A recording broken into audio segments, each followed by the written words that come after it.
عزیزان گرامی اس کے بعد پھر بے انتہا امام پہ ظلم کیا گیا. متوکل نے خود اپنے بھائی سے کہا کہ ان کو زہر دے دو اور تاکہ ان کی شہادت ہو جائے. عزیزان گرامی جب امام محمد تقی علیہ السلام کی شہادت ہو رہی تھی تو امام علی نقی علیہ السلام صرف 8 برس کے تھے اور امام محمد تقی علیہ السلام کی والدہ زندہ تھیں اور وہ مدینے میں تھیں.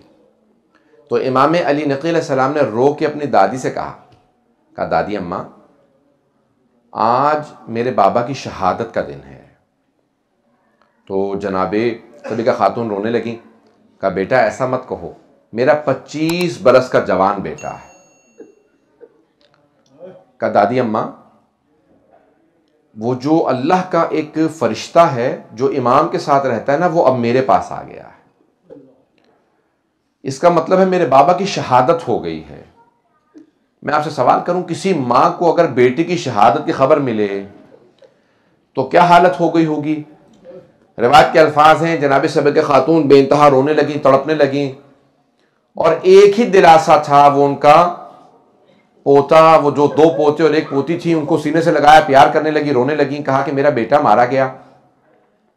بچپنے سے یتیمی اس طرح سے امام علی نقی السلام نے دیکھی ہے.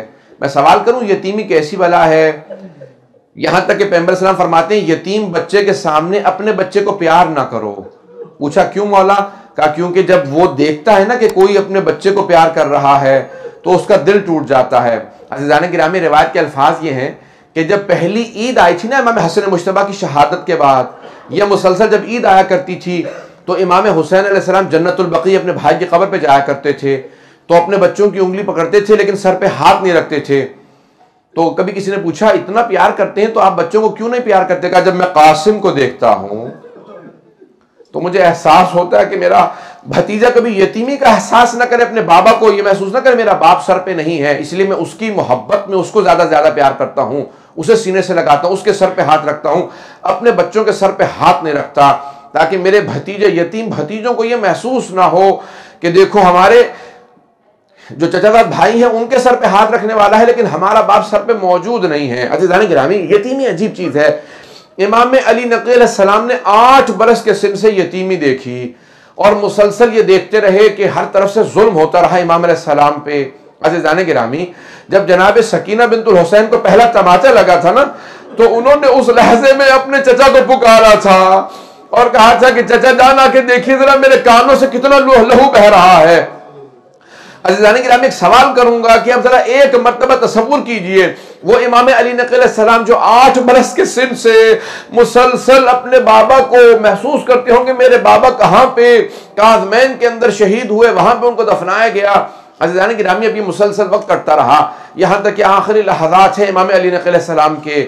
عزیزان گرامی کہتے ہیں کہ یہ جو ائمہ کو زہر دیے گئے ہیں نا ان میں جو سخت ترین زہر تھے وہ 4 اماموں کے تھے. اب وقت نہیں ہے کہ میں تفصیل سے جا سکوں, آخری جملے کو پیش کر رہا ہوں, اس کے بعد آپ ماتم کریں گے. عزیزان گرامی ذرا ایک مرتبہ آنکھیں بند کر کے تصور کیجئے گا.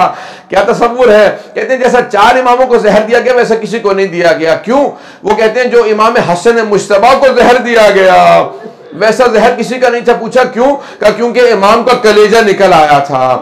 کہ دوسرا کس کو زہر سخت دیا گیا تھا؟ کہ دوسرا امام رضا علیہ السلام کو. کہ کیسا زہر تھا؟ کہ جب زہر دیا گیا نا امام نے فوراً اپنے چہرے پہ رومال رکھا. کہ کیا بات ہے کہ مجھے بار بار خون کی قے آتی ہے. کہ اپنے چہرے پہ رومال رکھا کہ میرا پورا کلیجہ پانی ہو گیا ہے, کہ مجھے گھر واپس جانے میں تیرا کام ہو چکا ہے. عزیزان گرامی 2 اور امام, ایک امام علی نقی علیہ السلام, آپ کے بیٹے جب امام حسن عسکری علیہ السلام قریب میں موجود تھے. کہ بیٹا مجھے سہارا دے کے بٹھا دو, میرے اجداد رسول خدا علی مرتضی سب آ گئے میرے لینے کے لیے, میری دادی زہرا موجود ہے. اجرکم اللہ. عزیزان گرامی اور ایک ہیں امام حسن عسکری علیہ السلام جن کو زہر دیا گیا, سخت ترین زہر دیے گئے. عزیزان گرامی یہ آخری لحظات کیسے عجیب و غریب ہوتے ہیں. روایت کے الفاظ ہے سامرہ تھا, امام حسن عسکری علیہ السلام نے خود سے اپنے بابا کو غسل و کفن دیا. کفن دینے کے بعد بڑے شان و شوق سے کہا گھر میں شیعوں کو جمع کر لیا. کہ میرے بابا کا یہی جنازہ پڑھ لو. کہ مولا بہت لوگ جمع ہیں. کہ نہیں, وہاں متوکل مجھے جنازہ پڑھانے نہیں دے گا, وہ خود جنازہ پڑھانا چاہتا ہے, میں اپنے بابا کا یہاں جنازہ پڑھاؤں گا. سب کو جمع کیا, کہا کہ یہاں جنازہ پڑھ لو. لیکن میں کہوں گا مولا جب آپ اپنے بابا کا جنازہ پڑھا رہے تھے آپ کے گلے میں توق موت نہیں تھا، ہاتھوں میں بیڑیاں نہیں تھی،